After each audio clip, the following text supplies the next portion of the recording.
now rocking with TDF everything. Spoiled Rotten.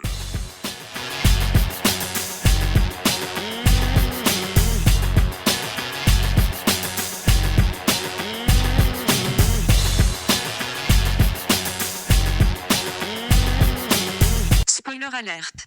Welcome and welcome back, everybody. Hey. It's me, Daniel, And this is Ben. on Spoiled Rotten. And today, we are back to spoiling Daredevil Born Again Season 2. And we are spoiling episodes 4 and 5. And I feel like you probably read the title of this episode. We have Andrew from Geek Hard back. Thank you very much for coming back, Andrew. Hey, everybody. I'm glad to be back, and I'm ready for some scrapping in the kitchen. Nice. Scrapping in the kitchen, indeed. Before we get started, though, Yeah. a friend of mine wanted to ask you guys something, and he's here, and he was like, can I ask them? And I was like, yeah, okay. All right. I'll let you ask them. He'll make it quick. Double whammy guest. Hey, guys, how's it going? It's the old man Oh, my here. goodness. I can't believe we got this guy on the podcast. This is amazing. Yeah, we didn't sign the right paperwork for this. This is Hey, great. no, I thought I'd come on and talk to you guys. I just want to know, are you guys happy with yourselves? Spoiling everything? Yeah. Going around spoiling? Yes. Oh, yeah, absolutely. Happier than a guy with a can of beans. That's pretty happy that's a right really there. good guy, Oh my yeah. gosh. Oh my gosh. All right, then. Well, fair enough. If you have nothing on your conscience, we'll leave it to. So I guess the follow-up question from us is, are you not happy that we're spoiling everything? I don't know. It's just when I think of spoiled, I think it's like one time I left a carton of milk in the fridge for too long, and then I opened it up. I was like, "Oh, what was that?" And my roommate was like, "You left the milk in there. It's spoiled." And it wasn't a good feeling. So that's why I was like, did you guys really like spoiling stuff? Oh, and we definitely put rotten after spoiled, so it does feel like we are talking about food. We're just spoiling people's ability to go in spoiler-free. Oh, okay. into, All right. to Well, shows that and makes movies. more sense. That makes Yeah. more sense. No, Yeah. that's- Which we justify because they would have to click our link. So by virtue of that, they're consenting to this. It's not like the Amazon stream, where it's I did not consent to watching the next thing that you put on automatically. See? okay. So we're better all than right. Amazon. That's All right. right. Well, that's Which a is very low not bar, hard. guys. It's very very low low bar. bar.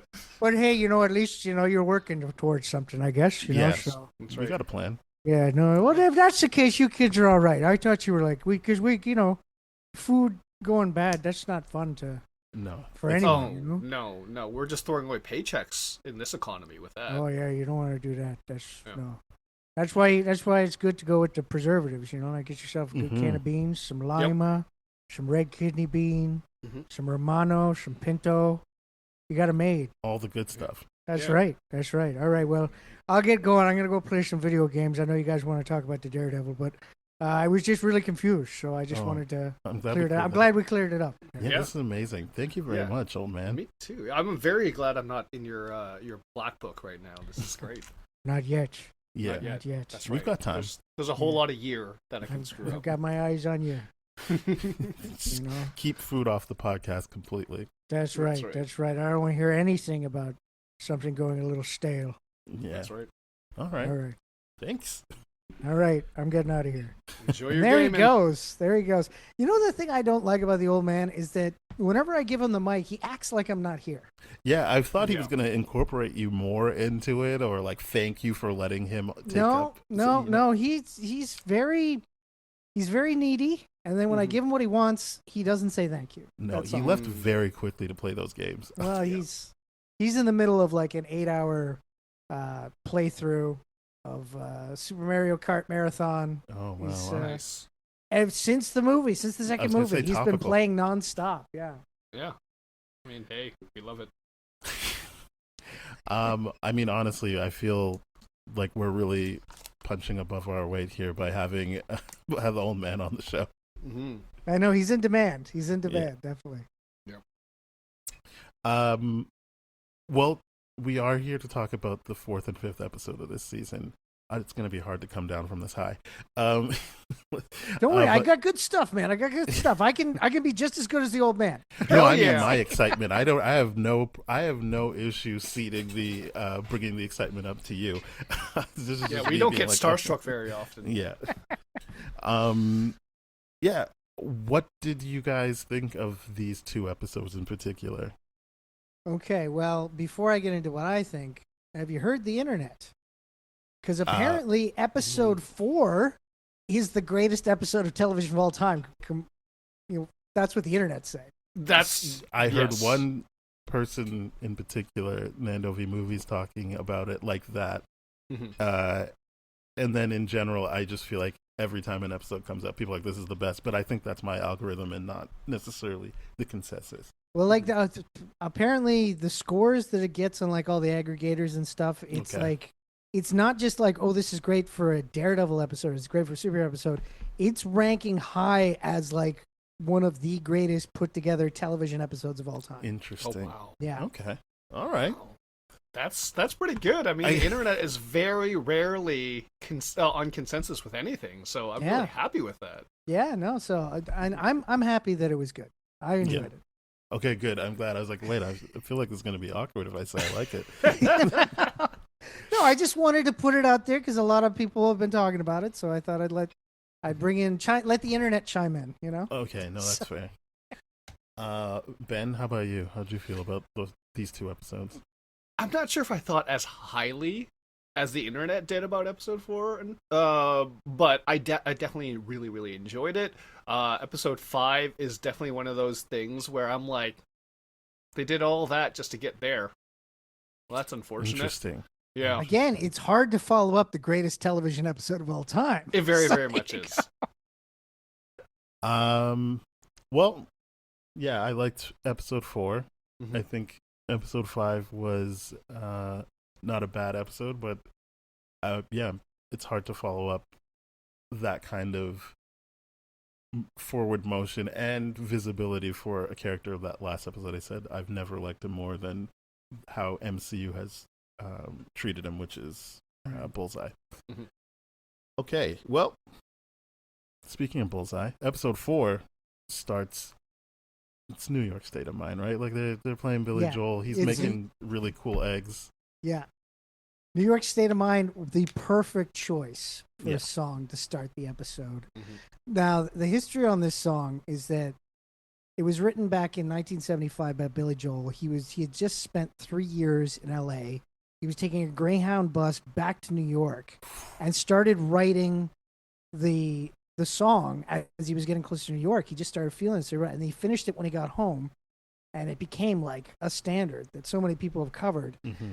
But what really makes it stand out is that when it was released in 1976 on the Turnstiles album, it was during a time where New York was in complete disarray. Like, basically, crime was on the rise, urban decay was on the rise. The city needed a bailout that basically the president said, fuck you to. He's like, drop dead. Yeah. And so it was like a terrible time to be in New York. And to have this song come out that is like a positive view of New York is just showing that even when times are tight, you can find happiness in your hometown. You can find it where it is from. And Bullseye is basically going through a similar situation. Mm-hmm. New York is hunting quote-unquote vigilantes and have lumped Bullseye in with that crew, even though he's definitely not a vigilante. And he is actually living his best life. Yeah. Mm-hmm. He's got that neighbor who calls him Tony, which I don't know why I find that amazing, but I just do. Yeah. He's nice to that cat. So yeah, he's got a good thing going on. He goes to the diner. I feel like I know what the name of the diner is, but I didn't write it down. So I didn't write it down either. It is a famous New York diner, though. It is. I want to say Belfair, but I feel like that's wrong. Either way, the famous diner. I feel like people who have watched movies about New York have seen the diner. It's not like it's that kind of famous. They can put it as a landmark in movies and TV shows. I think much like other people I've seen comment on the episode, I thought that he was going to do something different than he did, which in turn made me be like, hey, I really respect this guy. Which was, I thought he was going to kill a bunch of people at the diner, and then he made a call being like, hey, the Punisher's here, and then he could just, I don't know, cause a ruckus. But really, he was goading the ICE agents out so he could take them out. And I was like, hey man, good for you. They have shown that they have no redeemable qualities. and they are just doing terrible things all the time. Yeah. And you're Bullseye. It's not like you're just some random person off the street. You are basically made to kill, so at least you're aiming it in this direction. Yeah. Um, He's got a good fork collection. That's right. I this is what I liked him casing the joint of, like, the very strategic camera placements of what he's looking at and how that plays into him basically taking out the ice agents. Yeah, yeah. And there was in that at the end of that scene, of course, there is a patron with the little dog Mm-hmm. that's very scared, and he turns and sees the dog and goes, "That's unsanitary." Yeah, I loved that. And the guy's like, "Please don't kill me." And this smile comes over his face, and he goes, "I'm one of the good guys." Yeah.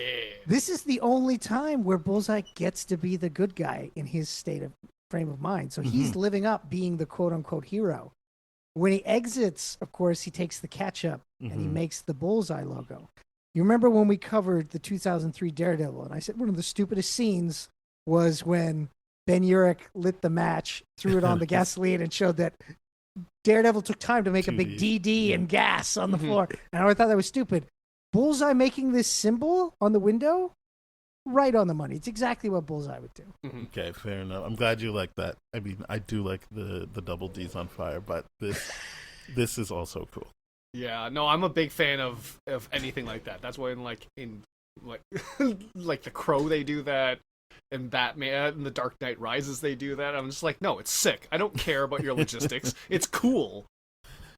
I mean, yeah, the ketchup works because you can just see how he did it. You don't have to think of him being like, now how do I do this so that when they light it, this all looks the right way.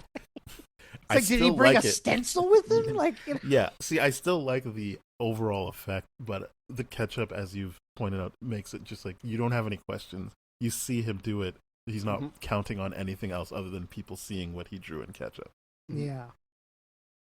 So that's good.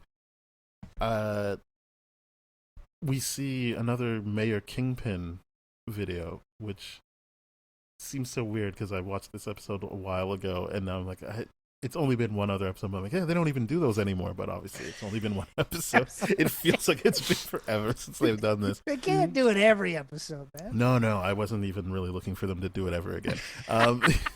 But yeah, this one is exposing basically the reason for the boxing match, which I don't feel like we fully touched on in the last episode, but this episode is the culmination in all these teases and things. We did talk about him basically killing his trainer, but not really talking about why he had that trainer in the first place. He being Wilson Fisk. So yeah, this is another just. It doesn't matter. I haven't seen the whole season you have, but it did just make me like, you're just putting it out there. Good for you, but I wonder when the other shoe will drop for you. It's already been put on your radar that people know what you're doing. Yeah. So yeah, I don't think that makes it bad writing. It just makes me stressed out for BB because I'm hoping she can make it out with all of her appendages intact. And that right there, I guess that would be kind of good writing then, because if you're stressed for a character, that means they're making you care. Yeah, it's not bad at all. Of course, that was our big complaint of the first season, is that they didn't make us care about BB. Now they're making us care about BB. That's right. We care about Cherry. We care about BB. All the new people, to varying degrees, we care about now. Yeah. In a way we didn't have a chance to last season. Yeah. What did I put? Okay, Matt and Karen. They're doing some good work here. They are recording interviews with the Greek lady? Yes. No, it's No, it was the Angela's nurse. aunt. Yeah, It's Angela's aunt, the nurse. Yeah. That's who they're recording with. But they're recording all of them. Anyone that can get testimonies and all that kind of stuff. It's good stuff. But the aunt is the most important one out of everyone for sure. Well, the aunt's the one that's currently happening. Yeah. In the scene. Mm-hmm. And this is where Swordsman's like, and I'm out at least for the next couple of episodes. And I'm like, all right, fair enough. I don't really feel like as I said, I liked him this season the most, but I was like, I don't really see how you fit into this. You got a different vibe than Yeah. basically every other vigilante in this show. Pretty much. So yeah, I feel like, hey, cool, we had a good time with you, and if you come back, great, but we don't need you to stick around. Yeah. You had your nice cameo. We're good. Yeah. So then Angela does come in, and she's like, I can get these videos to the right people. Let me do this. I felt like it was a rare time of Matt just being like, yeah, okay. I thought he was gonna put up a fight, and they just cuts to him being like, yeah, sure, just let her do it. Yeah, and I he's don't give like, a fuck. yeah, he like looks at her. He gives her kind of a pep talk, just sort of like, you know how important that is. That when you wear that, what you represent, everything, that kind of thing. Like almost like a stern warning of like, don't fuck up. Oh right, because he's talking about the amulet, right? Like, Yeah, hey, yeah. if you wear that, you got to do this the right way. I forgot about that element. I was just like taken with him, very laissez-faire, being like, yeah, sure. Yeah, he gives a nod. Yeah. I liked that a lot. And then this is where the first mate of the Northern Star, I don't remember his name, but I don't it's the remember his first name mate. either. I just wrote down first mate. Yeah, and I feel like this is the big video, obviously, that he comes in. They think he's trying to pull something, but once he says his name, like, oh my goodness, this just fell into our lap. This is great. And they get to record. But the down part is he's not in Toronto. We were going to hang with him. I do feel insulted, but again, we started this off with the old man, so I feel like, hey, at least we got like someone showed up for us. Someone to showed up, soften yeah. the blow. Yeah. Yeah. This I don't know if I captured everything here, but if the next thing I have is that Matt and Karen are basically piecing together that Fisk wants Daredevil and Bullseye at this match. They talk about the security, but how public all of this is, and how either one of, well, I think Matt is like, no, he wants both of us, but that Karen's kind of like, well, either one of you showing up is a win for him, and he's like, he wants both of us. This is what's happening. Yeah, this is kind of like him, metaphorically gyrating in front of them, like, hey, look at me, guys. Yeah, And he's it's- posting thirst traps. Yeah. And it's happening at Fogwell Gym, which obviously means something to Matt. Yeah, a dig on Matt, yeah. So it is, I mean, I guess I was always thinking, but I'm glad it was just cemented here of like, yeah, he's laying a trap for you guys. The same way Bullseye laid a trap earlier this episode. That seemed like a shorter runway, but still, same idea. Get some people to come out and kill them off. And they say they love each other. Didn't want to throw that away. Yeah, no, but the thing I like is that it's a very quiet I love you. It's like you see that these two characters, again, the world is crazy around them, but with each other, they're kind of content. There's like that's where they feel safe, and you feel that in the I love you. Definitely, yeah, because I don't know if they've said it to each other off screen in other points, but it feels so. I like that they didn't build up to something and make it potentially feel cheesy. This is just a matter of fact. They love each other. Very natural, yeah. Yeah.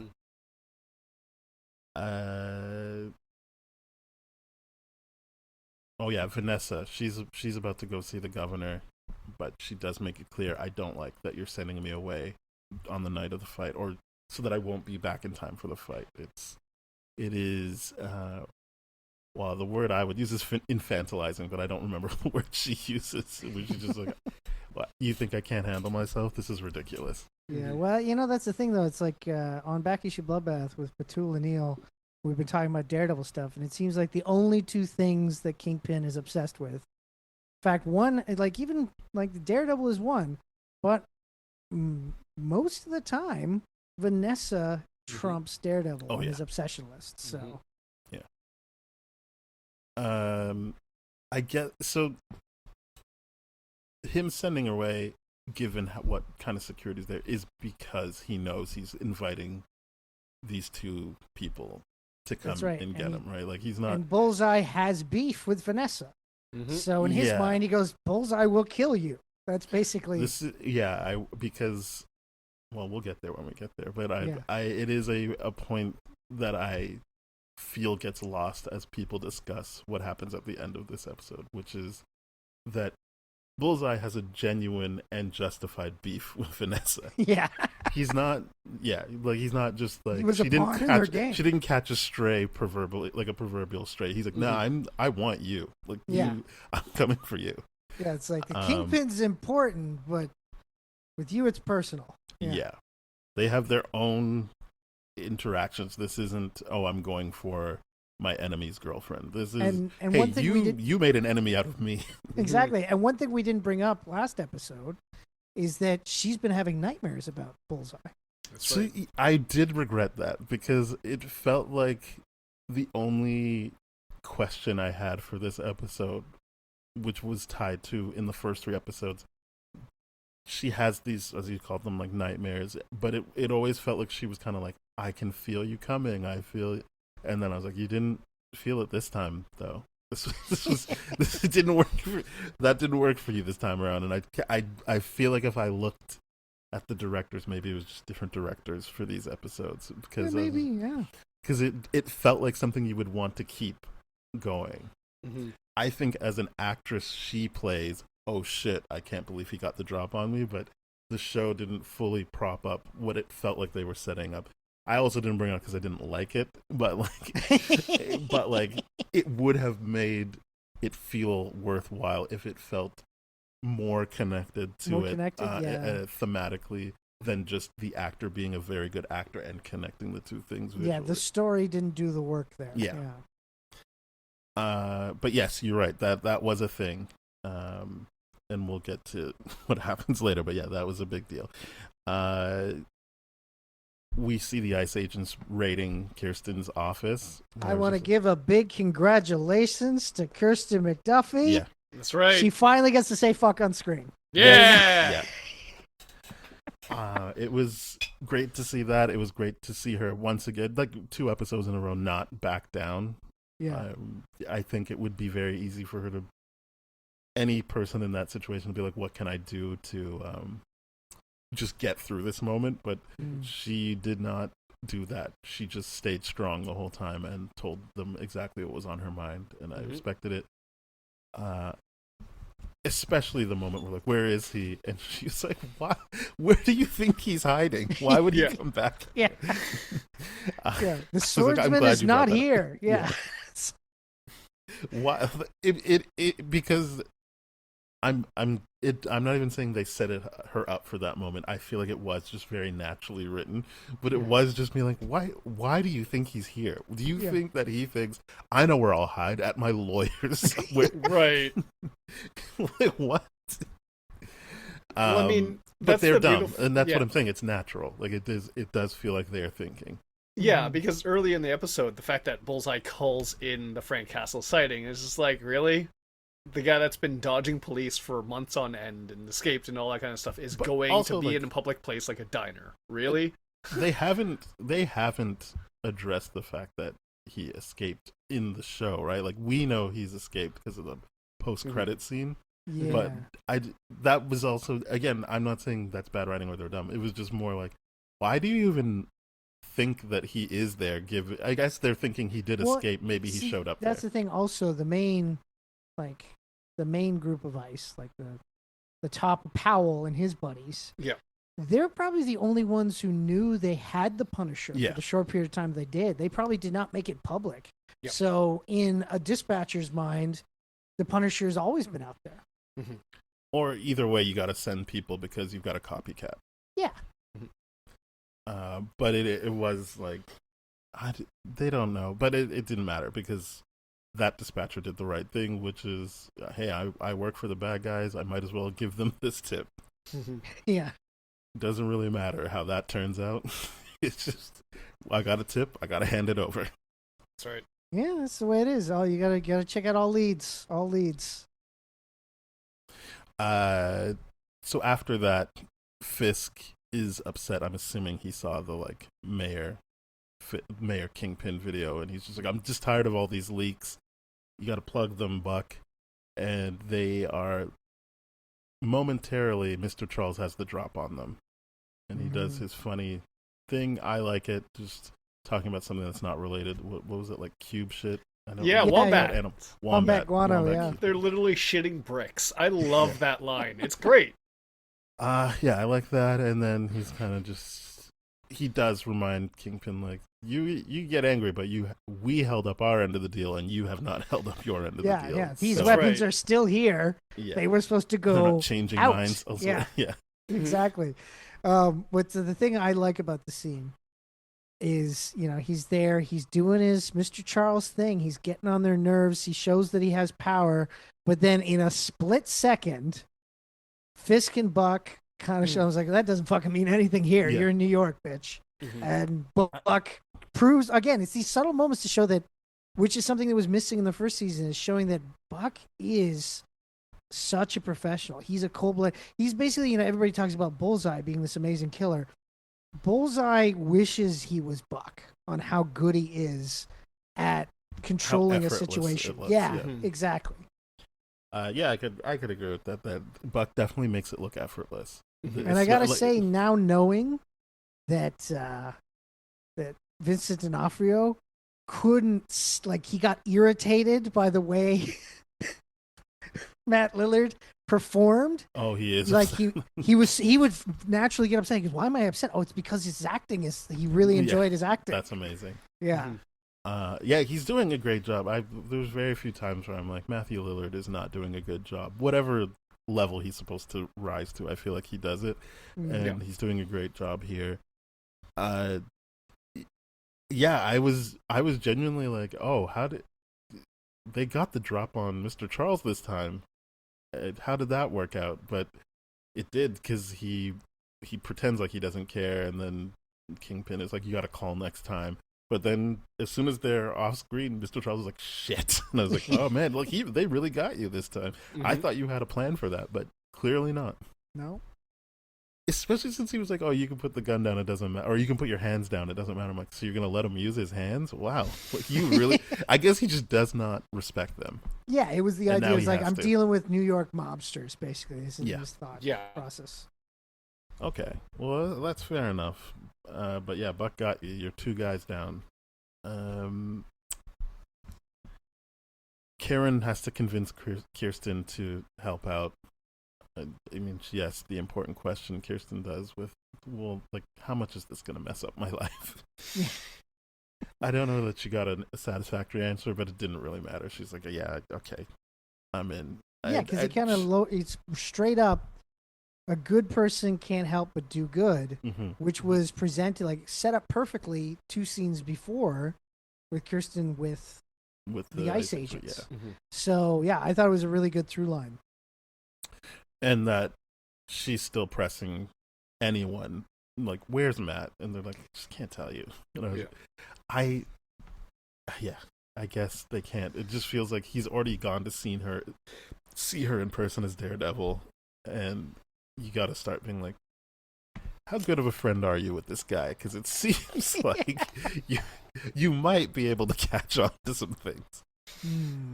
Obviously, I say that as the omnipotent viewer of the show, but I just feel like the way he was talking to her, he might have let some stuff slip with his voice. I've also seen people argue that it doesn't really benefit her to blow up whatever they think they've got going here, and be like, "Oh, I know I know that Matt is Daredevil." But then also, there's the other thing, the part of your brain that goes, "Well, Matt could never be Daredevil. He's blind." He's blind. 100% makes it more important. But I do believe, like, when people say about Clark Kent and Superman, of like, you're just like, you don't expect that from your friend Clark, or you don't expect that from your friend Matt. Whether it be, well, they wouldn't be able to lie to me for that long, or just that's just not the same vibe at all. I don't see it. So I agree with that. I've talked myself down.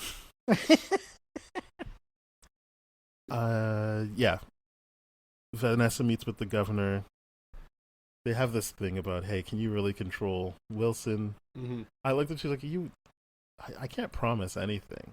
we're like, you, I'm not going to be able to promise you that. I just know that I love my husband and I know how to bring out the best in him. Yeah, and also that as much as she loves her husband, she knows he loves her more. Yeah. Oh, yes. This is true. That's probably why she can bring out the best in him. Yeah. I just didn't. The first time I watched it, regardless of what she says, because what she says goes against what my first takeaway was, I was like, so she wants Vanessa to be mayor, but then she's like, no, I can back Mayor Fisk and Vanessa Fisk, and I'm like, so you just want her around? But I guess she needed to test out whether or not Vanessa was sticking around. Well, I think it was more of, I'd love it if Vanessa was mayor, but Vanessa loves her husband. So I guess I'll have to deal with her husband because she says she can do her best to put him in the right direction. So I guess she had just assessed, I can't convince her to just be the mayor. Yeah. If you're saying you're sticking by your guy, then you better actually stick with your guy. Yeah. It's like a one hand on the wheel type thing. You don't have full control, but at least you're guiding it somewhere. That's what I took away. Yeah. Fair enough. I think I got there on the second viewing, but the first time I was like, yeah, you get Wilson out of there. Vanessa ran this shit while he was gone anyway. Yeah, it's in a way she preferred. Scene. It's a pretty short scene, and so like they did their best to convey it, in my opinion. Yeah. It wasn't a stellar. It was probably the weakest scene of the entire episode, but still, they had a short amount of time to get some information out. Oh, this was my issue, not the show's issue. I was just like, yeah. Oh yeah, Matt using the task force outfit they got from the guy, and he goes to the diner, and he gets to just put his fingerprints on everything, which I guess it doesn't really matter at this point. No. They're not going by the book. No, they're not. They're not getting evidence or doing anything and also, to process. They don't have Daredevil's fingerprints either. So, and if they find Matt Murdock's, maybe Matt went there a bunch of times before that. Yeah. How good is their cleaning? That's a good point. I mean, it did. I personally was like, hey, I know you have to do this, but don't put your fingerprints everywhere. But wait. Oh. Also, too, is Matt Murdock in the system? Like, has he ever been processed That's with what he anything? has to be. As a lawyer, like I feel like that's part of it, isn't it? Really? I don't know. I don't know that about lawyers because I know that if they don't have you in the system, then they don't have your fingerprints. So if you're if you haven't committed or been caught committing a crime, yeah, you can just leave your handprints everywhere. Or have been put in charge of extremely important evidence or information. Correct. So because he did not work for the DA's office, he worked as a defense lawyer. Probably won't. I know this because years ago I worked on for a law firm, and they were dealing with something the government issued, and I had to get fingerprinted by the RCMP, which sucks because I can never be a vigilante now, which has always been my fallback. Well, you got to keep your gloves on. Yeah, that's true. That's true. No, see, that's what I thought, but I think you're right in terms of where Matt sits in that hierarchy. That maybe it doesn't matter, and he does not have his finger. And also, just to get along with the show, let's just assume they don't have his fingerprints. There we go.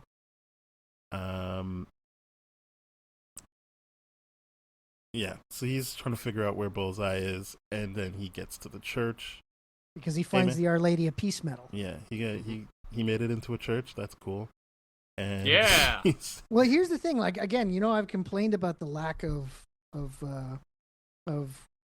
Catholicism in this show now, but I will say the writers, at least when they have the opportunity to do it, they do it well. Like last season with the prayer to the patron saint of lawyers, that was well done. We have this again with him, kneeling down and just automatically going to a prayer to Saint Lucia, who's the patron saint of the blind, also, and her name means light. Also the patron saint of laborers, writers, cutlers, and glassmakers. Okay. So that, right there, like a hardy worker, also, artistic and everything like that. Things that I would think would be important to Matt throughout his life because he came from a very blue collar family and there is a creative side to when you got that much riz, you got to have a creative side, in my opinion. It's true. So, it's true. And the glassmaking thing comes back at the end of the episode too, so that's a cool little fact. Yeah. It's very funny that you were like St. Lucia, and I'm like, yeah, the country. But obviously, no, I said Saint Lucia, not Saint Lucia. when they said it in the show, I had the same thing until it took you breaking that down for me to be like, right, yes, of course he's praying to a saint, like a patron saint, not the Not country. the country. But I really like going there, so that's It's my Saint Lucia prayer, obviously. Don't worry about it. Yeah, so he does that. He gets to talk to the. I don't know. I feel like he'll be in a better position. What is that? He's obviously not a priest. He already said he's just. he's a seminarian, which is basically he's studying to become a priest. Yes. Oh, okay. gotcha. I knew he wasn't filling in for a priest. He was just not at that level yet because he establishes that in his first scene, but I couldn't remember what he said. Seminarian. So that guy, he's just a. I don't know why I like that character. I just like him. It seems because he's kind of like, I don't really like cops coming in here doing shit. So I was like, hey, I'm with you, buddy. Good for you. Even when he's talking to Matt, he's like, I don't really want to tell you where he is because I feel like you're going to kill him. So Matt has me, I promise I won't kill him. Like, what are you going to do with him? It's not kill him. That's all I got for you. I guarantee you no killing. I won't kill But him. you'd be amazed at what you can live through. Yeah. There you go. So basically through the priest talking about how he's like, oh, he's always watching me or whatever, Daredevil or Matt is able to be like, I know where he is. And I was like, hey, this is some good showing how he pieces things together. Mm-hmm. Yeah, the detective work between those two scenes, the diner and the church, magnifique. Yeah. Right away he goes to trying to fight Bullseye, and I was like, I would have asked him questions first. It doesn't matter they get there, and I get that it's supposed to be a very cool fight, and it is, but I was kind of like, I feel like this show has earned the ability for him to ask some more questions while he's in his detective vibe. I get that, but have you ever come face to face with the man who killed your best friend? Bingo. That's what I was. That's kind of hard to get over because as much as Matt kind of fronts that he's strong and everything like that, he's a very emotional guy. Like that's the thing when people always say that Daredevil is Marvel's Batman. I'm like, well, no, because Batman is very much about controlling all emotion. Daredevil lives in his emotion. His emotion is what kind of fuels him. So I think it's hard to look into, again. I agree with you as someone who has read it. I don't think that translates to the screen well in this instance. I think that he is, knowing that from the comics makes sense and gives me a better reading of that scene. But even knowing that from the next episode too. Yeah.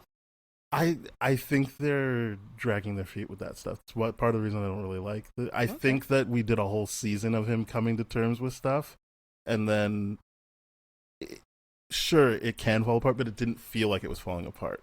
It didn't feel like he actually saw the guy and was like, fucking I'm seeing red. It just felt like, yeah, I'm gonna fight this guy because that's what we do in comic book things. That's how it was directed and positioned to me. I didn't think that translated the. I'm looking at it, even in the next episode. I'm like, I know we're doing flashbacks, but you're also not really selling the idea that you are seething under here because you're dealing with the guy that killed your friend. He pretty much seems like he's like, if you don't say his name, we're good. Okay. But I will cede the point that that is what makes sense for him as someone who knows the character, and that I can't say that they didn't do that. It just didn't really come across. It didn't feel like it was presented in the right way or acted the right way for me to see that. That's fair. No, that's fair, man. But I think the fight, they did a really good job of once again reiterating that the two of them are each other's perfect match. Yes. Yeah. Except Bullseye kind of has his own version of an edge because he has no conscience. When it comes down to it, even though he is trying to look at things from a kind of moral perspective, in he puts out the whole, one good deed. It will level the scales whole thing. He's still that's a concept he's learned. It's not something he feels. Yeah. So in that respect, Daredevil has to kind of work twice as hard because Bullseye, deep down, could just end it whenever. When he takes the neighbor who thinks he's Tony, he's using a human shield, but then he's using like this philosophical shield of one good deed, one good deed. Yeah. I got two things here. Don't do anything. And I agree with you that means that you can't fully trust him because he's willing to drop all of that if things aren't going the way he needs to. Yeah. And so Bullseye wants to kill Fisk. That's his logic. He's going to balance the scales that way. Yeah, he's going to do what Daredevil can't do. Which is just kill him. I feel like we talked about this last season. Does he know he's Matt Murdock? I don't think so, because it's season 3. I don't think Fisk told him. And he just knows that Daredevil also likes Foggy. Like, that's his friend. Yeah, he would have been like the... But maybe he does know that. I think he knows. You know what? No, yes, he does know, because remember last season, the scene in prison that gets Bullseye out, where he basically goads Matt Murdock. Oh, yeah. He wouldn't do that if he just thought he was some lawyer. Correct. Right, okay, so then I feel like we hopefully settled that last we season. We figured it out, yeah. I forgot too, so there you go.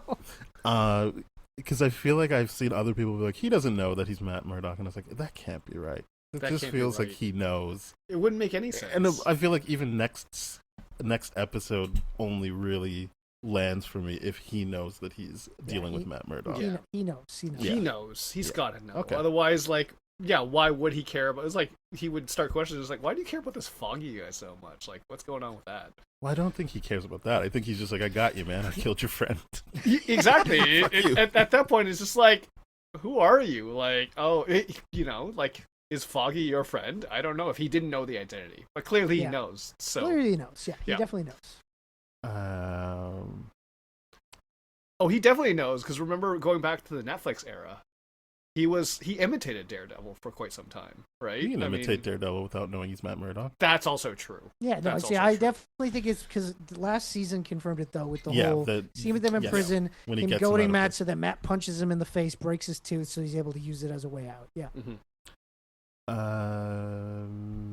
So Karen films the interview with Kirsten and the first mate, which is even better than just having the first mate on his own, or way more dangerous for Kirsten. The main reason is Kirsten's asking the right questions. Yes, and they get the right stuff to bring as evidence to the marshals. Yes, ultimately good stuff. And she'd already asked, how much is this going to fuck up my life? So she was fairly warned. She's in. She's all the way in. No, I'm saying she's not going into it blind. She's like, I already know. I'm in trouble. But as you already stated, good people can't help but do good things. And also, she's already seen what the other side's doing, and she was in trouble in that situation anyways. Yeah. So Angela's friend, I don't know his name, but I can't remember his name either. He does a cool, hey, can I take a selfie with you, BB? You're so cool. My whole family watches you. And then slips her the video, or the chip with the video on it. Yeah, the SD card. Yeah. Yes. My problem was, I'm like, BB, come on. I couldn't even look at the screen at a certain point. Like, you look so suspect. Like, I can't deal with this. And I'm not saying she's supposed to be a cool, super smooth spy. I'm just saying it really got to me that I was like, I can't watch this, because Daniel's watching her and she's like, what's going on? I'm like, come on, this is not good for you. This is really bad. Yeah, and I feel like there's it is a sign that the tension is working though. That if you can't watch it happen on screen, that means that it is like, cringeworthy moments. Yeah. Yeah, she's a good actor. Because I'm just like, oh my goodness, this is... he's going to figure this out now and tell you to take your jacket off. Lucky for her, he's just into her. So he's like, whatever. Yeah, that's all he's focused on. Yeah, let's just keep this. You're going to go on a date with me to this match. I don't care. That's right. Anyway, yeah, they're at the match, and they get word, hey, the first mate is on the move. So Fisk sends Buck to do what he does best, and he does, because he's with the feds, and he just shoots 2 federal agents, and then takes out the first mate. I thought they were going to leave it ambiguous, and I was like, nope, no, he just killed them. Like, I know he's the bad guy, but he's so fucking awesome.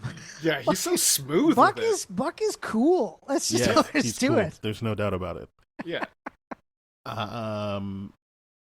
The fight is happening, Yeah. and Vanessa comes back, and I was like, well, Here we go. what I thought was going to happen happens, which is it throws him off for a bit. Yep. I'm like, oh no. Yeah. Now you're just going to get angrier. Oh, there was the intro to Fist coming out though, when they were like, he has no professional boxing record. I was really hoping that the announcer was going to go, but he has killed men with his bare hands. That's right. And then the announcer gets killed. Like you can't say shit like that.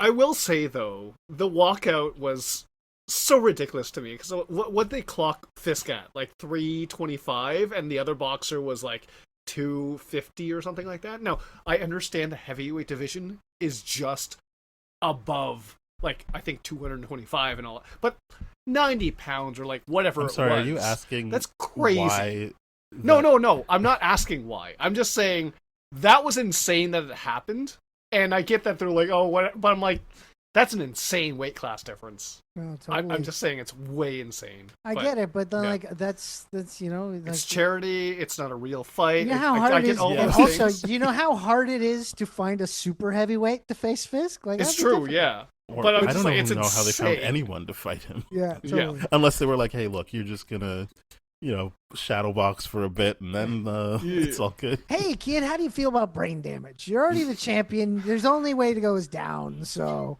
what's it Vincent didn't matter D'Onofrio, who was though. in the ring because I was just like, why would anyone agree to this?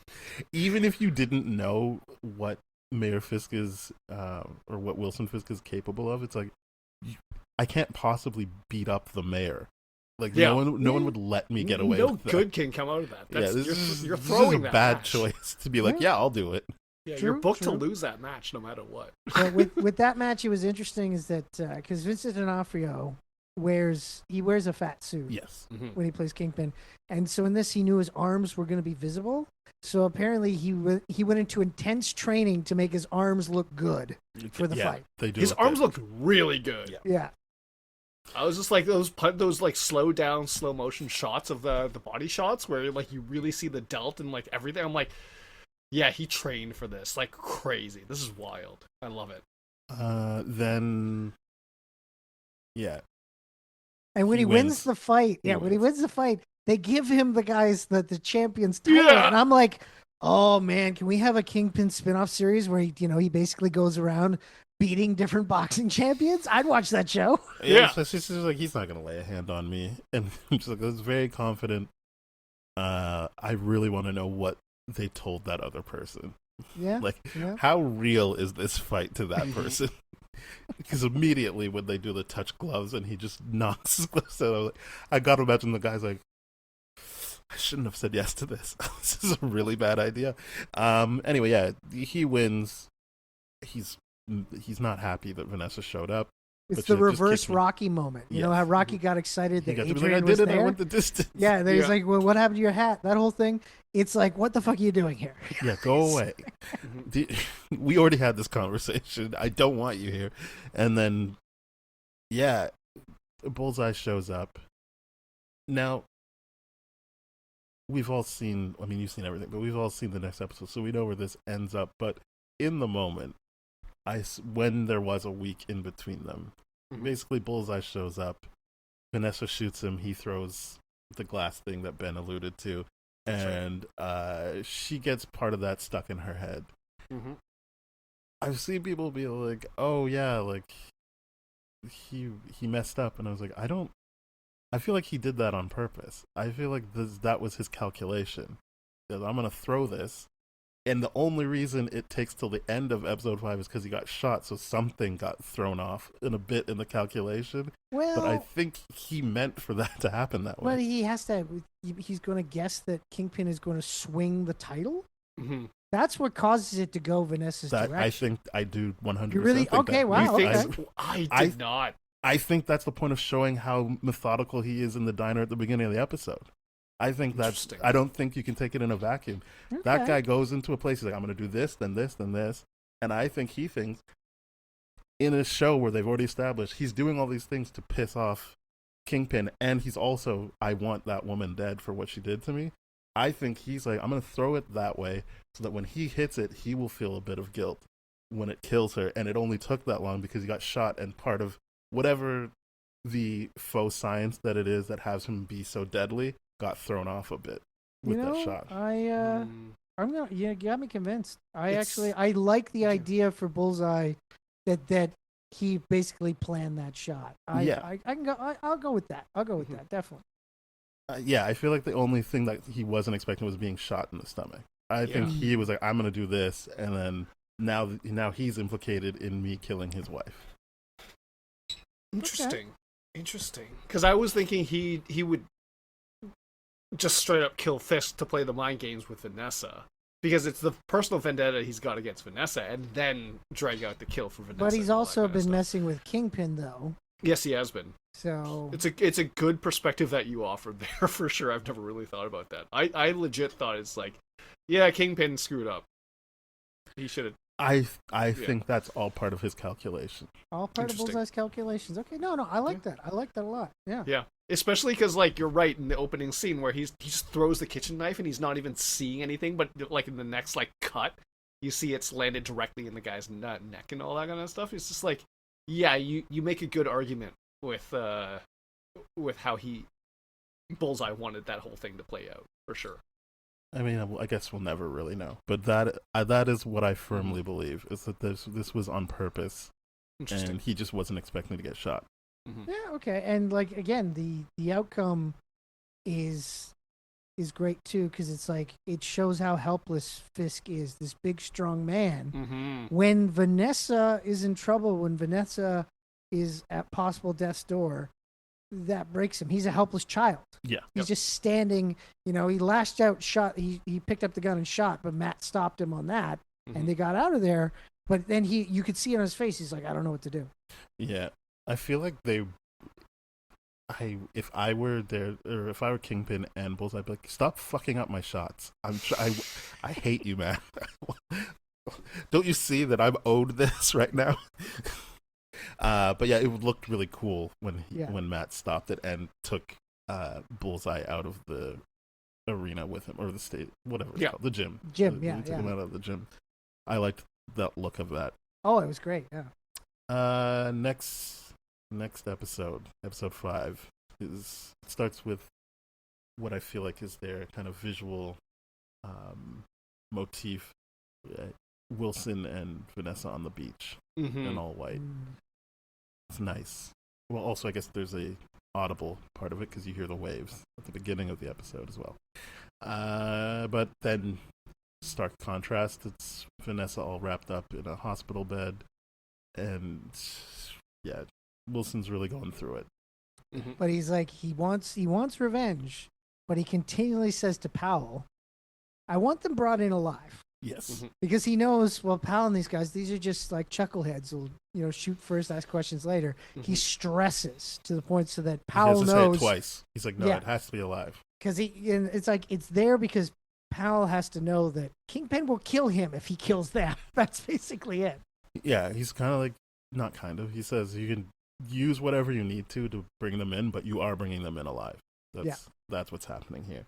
I also like that Sheila was able to have a bit of control when when they're doing the slow motion, him freaking out. She's like, you gotta let them do their jobs. I appreciated that, because I was like, if he hurts anyone there, like I don't think they're gonna be like, how dare you, we're suing you, but it is gonna slow down helping your wife. You do need to calm down and let them just save her. Oh yeah. So I'm glad Sheila was the voice of reason there. I took notes on this. Basically, once they get into flashbacks, I pretty much did all the flashbacks together. I don't do the back and forth. Yeah. Just letting you know ahead of time, unless you feel like it's better to not do that. But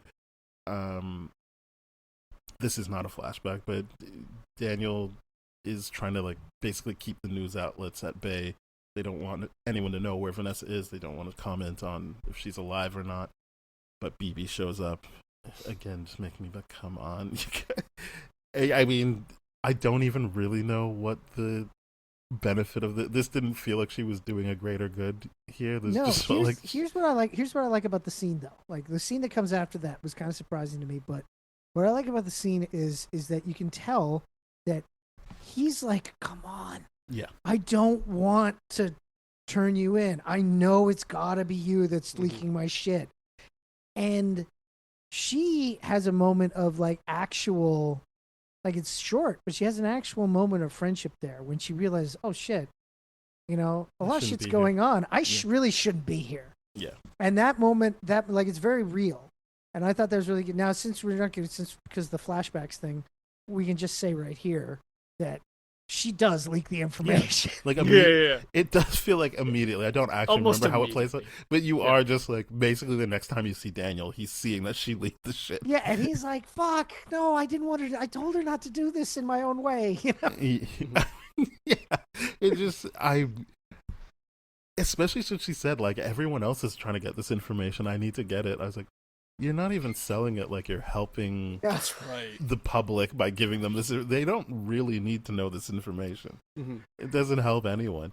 But anyway, yeah. So he does that.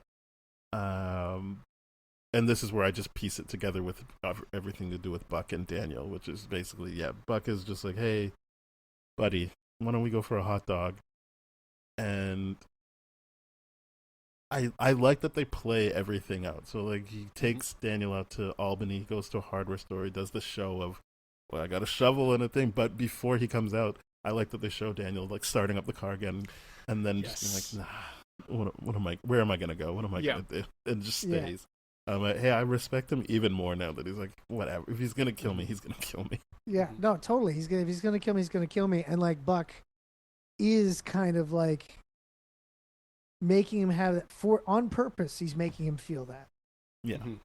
To kind of show him like, because he knows that Daniel knows. Oh, yeah. And he just wants him to be like, okay, now you do the thing for us and say it. But Daniel does feel like, I don't know what you think I've done, but I've obviously made a mistake, and I'm very sorry. Please, I'll just walk away. You don't have to do this. You don't have to do this. And then Buck just breaks, and he's like, pick a shovel or a saw. And I was like, all right, fair enough. I mean, I didn't think he was going to kill him. I honestly thought he was going to have BB in the trunk. I know it doesn't make sense time-wise, but I was like, if he really wants to scare this guy, he's going to have BB in the trunk. And but then you got to remember, he killed the first mate in the last episode. He had to, Buck takes care of his business, and we got to see him take care of his business. And implicate him in, like, my assumption is Daniel's never had to get rid of a body. So it's, like, dragging him even further in to the market. He's accessory now, and I like the whole part of this episode where it's like, hey guys, we got Gandolfini's son. So it's just like, remember all those moments in Sopranos where they take a drive? It is all I think about every time he's talking. Yeah, exactly. It's great. The thing I think about now though is that the recent interview with Gandolfini where he basically said that his father told him before he died that if he ever needs somebody to talk to John Hamm. And John Hamm has kind of become like a surrogate father to him. Nice. Since he's because James died when he was when Daniel was when Gandolfini was 14. Okay. And so he said, he called him up and said, my dad always said that you were a good guy, and John Hamm proved that he was. So that's what I think about now when I see him on screen. No, I feel like I did see a headline, but I didn't actually read anything, so I didn't know. That's very interesting. I'm glad that he's looking out for James Gandolfini's son, who I wish I knew the name of, that I don't. Michael Gandolfini. There we go. It's not like I don't see it every time the show starts. We've been calling him Daniel so much, Yeah. I was hoping to keep that alive. We'll keep it. Well, Daniel, we'll still call him Daniel. How's that? Fair enough. So... yeah, basically what starts the this isn't what starts the flashbacks, but where I start talking about flashbacks is that Daredevil and Bullseye are basically using an underground system to get away from ICE. I just randomly saw someone on Threads being like, look at me, I was in Daredevil. I'm like, oh, it's the cook that tells them where to go, and we're with you. And I was like, hey man, good for you. Yeah. That's cool. Yeah, like this is an important scene. It would be even better if I had his handle, but I don't remember what it was. Something. I like that. Yeah, they're going in there, and he keeps when I say he, I mean Bullseye keeps pushing. I can just die. Like, I did what I needed to do. I don't. And he's so certain that she's dead too. Like, he's just like, nah, she's dead. I did it. I balanced the scales. Just, I'm done. And the episode's name is Grand Design, so they bring that up on, or more than one character brings up the Grand Design, but it's brought up here as well. Yeah. And also, like, Bullseye, he keeps bringing up Foggy's name and stuff like that, which gets a bit of a rise out of Daredevil. But it's like Bullseye's almost doing it to show, like, hey, I keep saying that I'm done here. You don't have to do this. You don't have to help me, and in fact, you have every right to leave now. Remember Exactly. Foggy? Remember Foggy? Yeah, exactly. And so that's what I think, that's Daredevil's reasons for the flashback, because it's almost like he's thinking about this, flashing back to the avocados at law. So. I love that. I feel, isn't that like the first line you hear, like the first thing of dialogue from Foggy is avocados? Oh, is he really? I think that's what you hear, as in this episode. I don't mean ever. In this episode, I'm pretty sure before you see him on screen, you hear him say avocados, and I don't remember in what way. He's obviously in their way of. That's the Spanish, right? The Spanish way of saying Acañeros or something like that. Yeah, I probably butchered that. I don't speak Spanish. Yes, I'm sorry to it's all. Not avocado, but like they make that joke in the Netflix era. Daredevil. That's kind of their thing. So, there's you're kind of setting up that he has once again brought up Foggy, so that's top of mind for Matt. But also that he's like, you just leave me. You don't have to save me. I already did what I needed to do. But they don't flash back to Foggy yet. This is where the doctor, kind of in charge of Vanessa's surgery, is talking to Wilson, and again, the tension's working for me because I'm like, don't do anything stupid and hit this guy or like go off the handle. Well, I'm sitting there. Yeah, exactly. I'm sitting there thinking, it's like, Doc, she better live. Yeah. Like, it's not going to be good news for you. This just doesn't work out. And then, then we do like a flashback to Vanessa. Basically, is it Rabbit Caught in a Snowstorm? I can't remember what the name of the I believe it's called Rabbit in a Snowstorm. Yeah. Yep. Yeah, we basically see her trying to convince her boss to put it out in plain view for people to try and buy it. That's the first flashback, and she kind of predicts right there. She goes, somebody's going to show up. Yeah, they're going to be enamored by it. We're going to get twice the amount we want from it. She basically kind of like it's self-fulfilling prophecy. Like she's like, this is what's going to happen. And then it does, as we know, because it happened in the first season of Daredevil. Even though the boss was like, no. And I was like, how could you say no to that? Yeah. Also, she's like, I think you know why I don't want to. And I was like, I genuinely don't know why you don't want her to put that out there. I was like, maybe if I look it up, it means something, like, or the painter did something fucked up. But like, I was just like, what do you mean? I think you know why I don't want you to put that up? I think it's just an insinuation that she thinks it's a boring painting. Yeah. Yeah, I just felt like that has to mean something more, but I guess it's just I think it's like she's like, I know art, you don't. That's a boring painting. That's I feel like it's very much the elitism within the art world, and it is what it is. The kids call that manifestation now. Manifestation. That's what I was trying to think of. Manifestation. Yes. She manifested the upselling of that thing because she tripled the price, right? She said like to the art directors, like, you could add 2 zeros to it and I'll move that thing. And I'm like, look at that confidence. Yeah. Well, she said the person I would be able to add 2 zeros. Yep. And she did. She said triple. I think at the end of the episode, she said, I made you play triple, not double. She said double, and she got to do triple. So good for her. Good for her. Well, Vanessa, she's very convincing. Yeah. She is very, very good at her job. I mean, although this scene kind of shows maybe she only convinces people who are deeply in love with her and infatuated with her. Maybe. Because the boss is like, fuck you, no. Yeah. I don't want to make double money off of that. Hey, that's called a mark, and she's good at it. Then we get into Foggy and Matt. They're trying to get Ray/Lionel to take a plea deal. Right. And Foggy knows him from his childhood. Yeah. Yeah, I gotta say, over the years, Marvel Studios has done a great job with wigs. They must have blown all that budget on wigs because these are the two worst wigs I've ever seen on Matt and Foggy here. Those are bad looking wigs. You can tell they're wigs. This is interesting because I listened to the House of R, and Joanna Robinson always has her corner, like it's Wigs TM with Joanna Robinson TM. And I feel like she thinks Marvel sucks with wigs. So I feel like I'm just numb to it now. Because like anytime she's like, that was a shit wig. This was, and I was like, sure. I mean, I didn't notice. If that's I the noticed case, how these are the off-putting- shittiest wigs. I noticed how off-putting this was. So I'm interested to hear her feedback on this, or if she's like, I don't even. It's too easy. I don't want to get into it because I saw that everyone agreed these were bad wigs. I found them distracting, but I also was kind of like, well, whatever. Must be some. I just chalked it up to like whatever AI they were using to de-age them. But obviously they're wigs. But I was just like whatever they're doing with their faces is throwing off the hair for some reason. Yep. But yeah, Ray Lionel.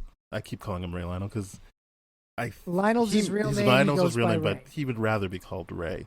But at one point they call him Ray Lionel too.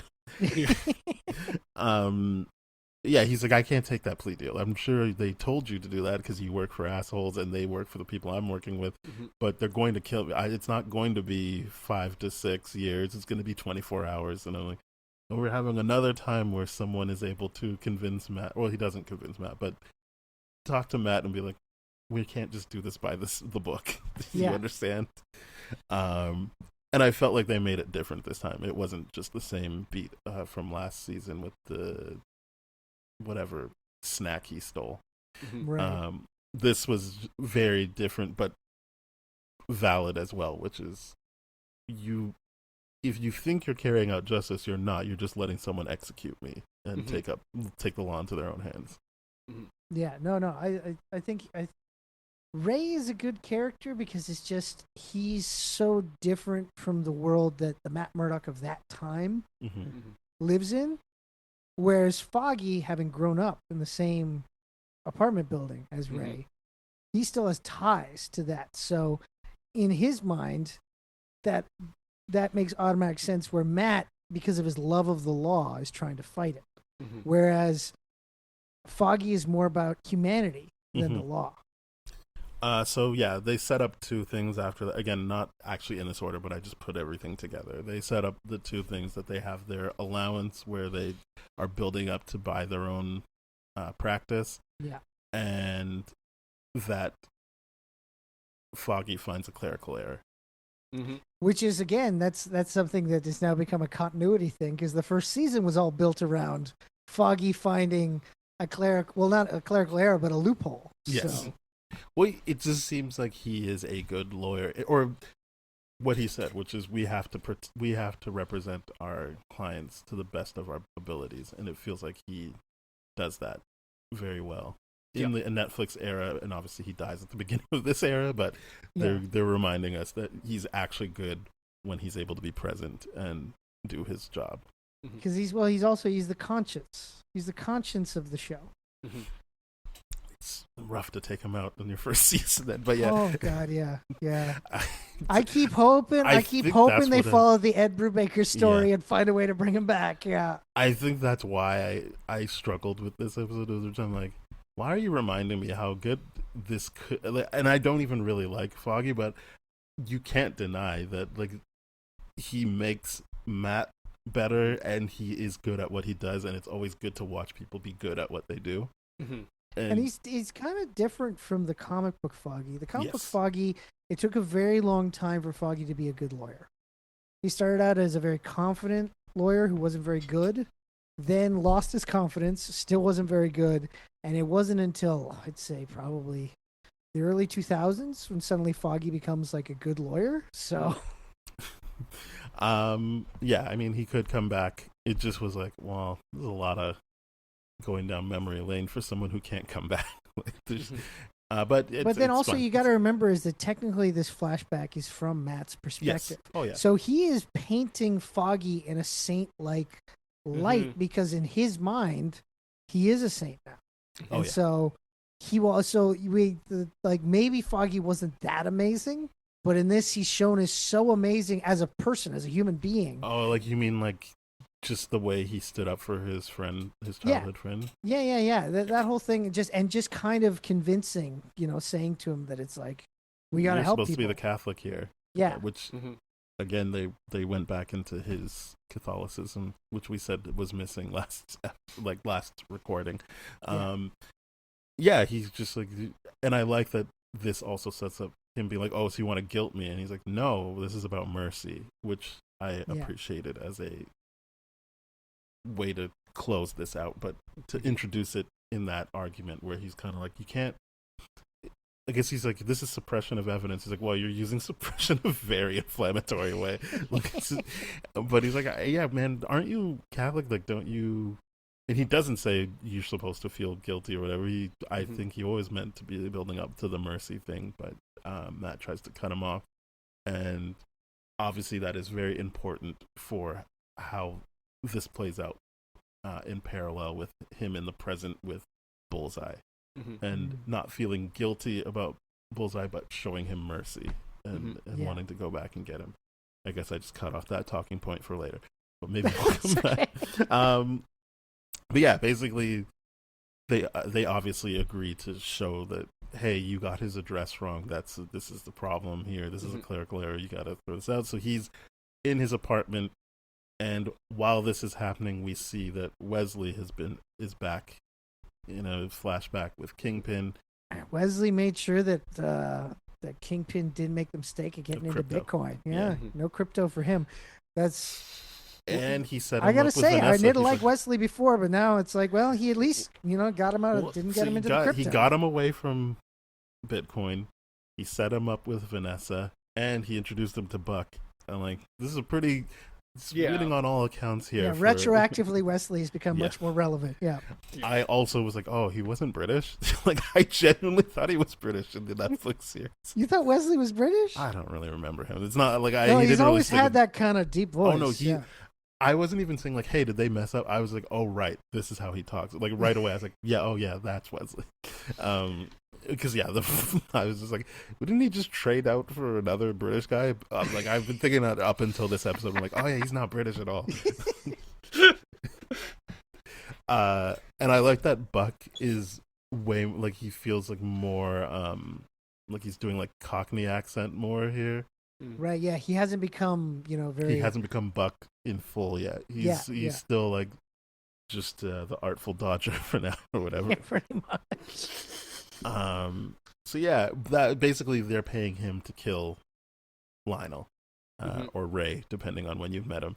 And Foggy by the way, there was one thing I forgot to mention about the whole scene with Foggy and Matt in the law office going through this stuff. Is that it's revealed that Matt Murdock may have a foot fetish. Yes, he does. Yeah, they really. I didn't know how much time to spend on that, but I was like, well, they're really spending some time on this. Where they basically, Foggy's like, our boss is such a freak. He probably likes feet, and he's like, what's wrong with that? There's nothing wrong with that. And it did remind me of not that in Ray he touches feet, but as in Ray Charles, the Jamie Foxx movie.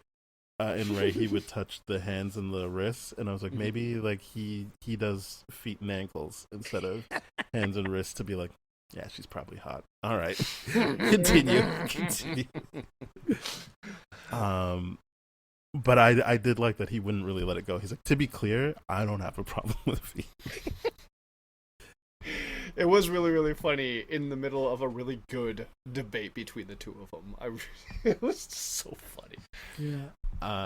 But yeah, Buck is too late because Foggy already got to the apartment to be like, here's money. So he gave the new practice money to Ray and was just like, you got to get out of here. And Ray's like, don't let my brother like try and come find me. I think he says in the first scene that his brother got like someone pregnant or whatever, so he's got a kid and a life, so he needs to be really not part of this. Yeah.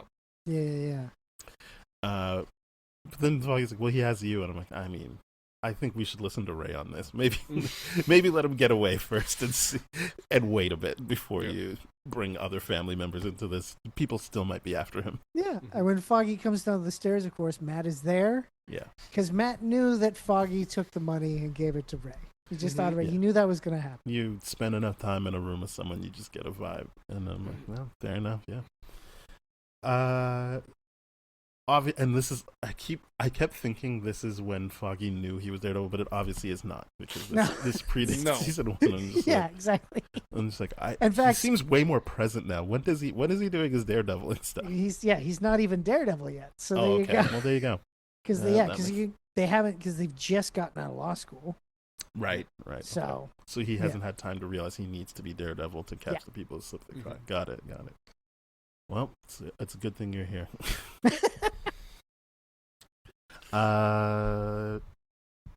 Yeah.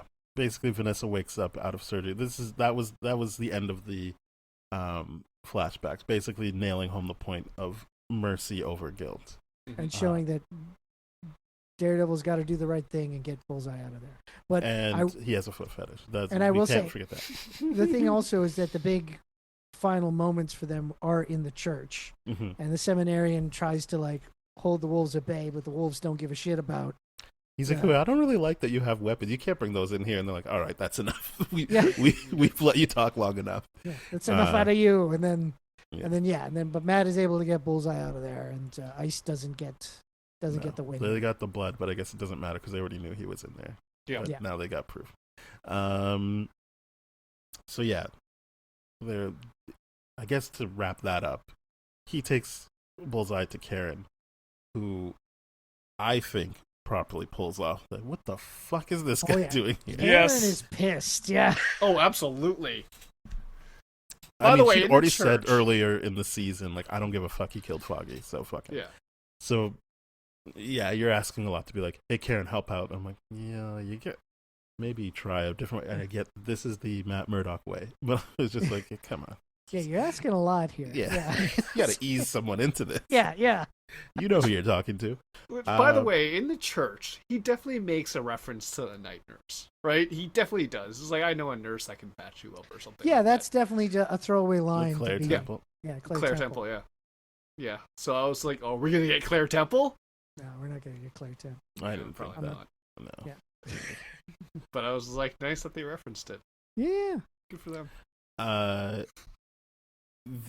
So then we go to Vanessa waking up out of surgery, and I knew we were in trouble when she asked for pineapple juice. And he's like, I couldn't tell if he was saying you're allergic or if she just doesn't like the sensation of pineapple juice. It doesn't matter. She does not live long enough for it to matter.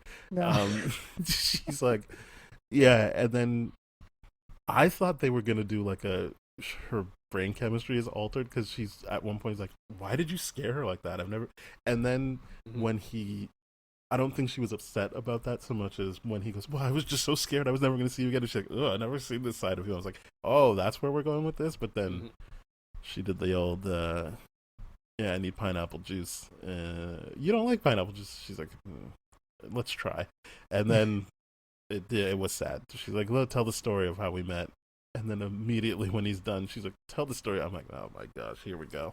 Yeah, no, it's like, and then of course when she dies again, we get to see that almost childlike fear come over. He says something like, "I need help here." He doesn't. He's not in command at all. He's just like, "I need help, please." Yeah, and that's what I love is that his fear of losing Vanessa, he has no control over that. It's the one thing that he has no control.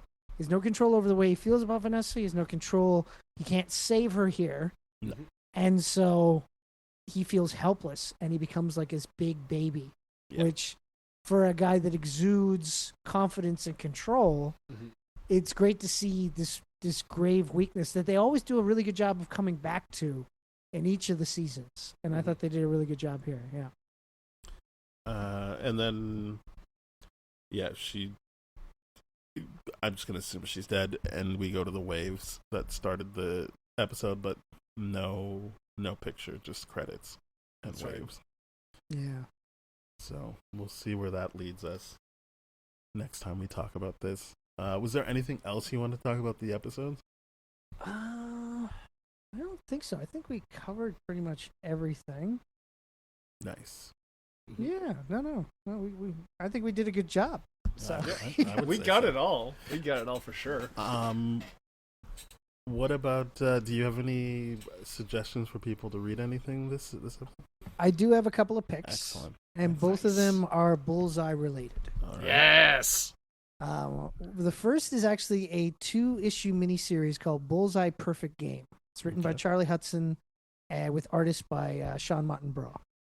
And it's basically this story being told by this guy who's a memorabilia collector, sports memorabilia, baseball memorabilia. And he basically talks about, hey, for like a good year and a half, the world's greatest assassin, the assassin that all the New York's mobsters use, just disappeared. And the reason why is because he was hired by a high roller who was also a memorabilia guy to kill a pitcher in the major leagues. But instead of just killing him, Bullseye goes incognito and makes a play at being a major league pitcher himself. Amazing. And so that becomes almost as important to him as killing this guy. So he basically goes the whole season until these two teams face off. And it's all from this memorabilia collector's perspective. It's a really cool story because it's also told like Bullseye's almost like a local legend kind of thing. You know, It's like, so it's really well told. It's 2 issues, Bullseye Perfect Game. Definitely worth checking out. And then the other one is back from the early 80s from Frank Miller's Daredevil run, issue 191, which is his last issue of the first time that Miller was on the book. The story's called Roulette. And basically this is after, I guess this would be 10 issues after Daredevil dropped Bullseye off of a clothesline and Bullseye's back got broken.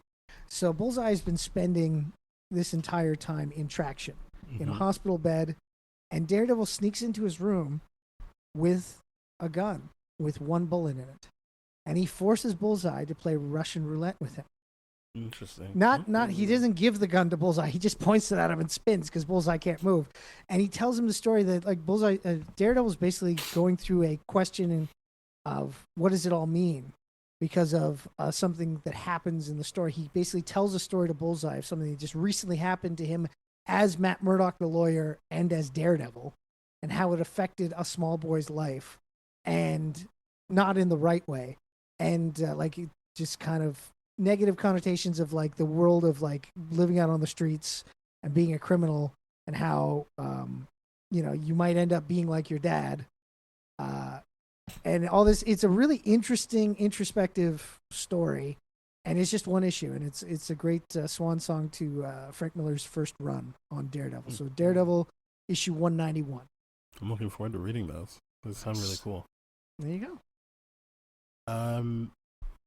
As we always do, we would love to give you an opportunity to let people know where they can find you, what you're up to, all that good stuff. Of course. Well, you can find everything I do over at geekhardshow.com. You can follow me on Instagram at Andrew_of_geek_hard. You can also check out all the Geek Hard stuff on most social media at Geek Hard Show. At geekhardshow.com, we have another show besides Geek Hard, which is, of course, it's live for every Friday night at 7 p.m. Eastern on Reality Radio 101.com, but also available as a podcast on Mondays. And that's Geek Hard. But then I also have the Back Issue Bloodbath podcast where we talk about comic books. And right now we are in our second season of our sub-series, House of the Devil, and we're talking about great Daredevil stories. So awesome. Definitely come check it all out. First season was amazing, and I'm going to be checking out the second season soon. Cool. We can be found at tdferything.com/spoiledrotten. You can also email spoiledpodcast@gmail.com. You can find us on social media at tdfspoiled. And please rate, review, subscribe on your podcast platform of choice to our show, Spoiled Rotten, but also Geek Hard and Back Issue Bloodbath. Spread the word, get it out there. And again, we won't be back next week with Andrew, but the week after we'll be back with Andrew to do 6 and 7. So we'll see you then. Yeah, I made a point to say and 7. It's for the youth. Nothing I do is for the youth. Bye-bye. Cheers!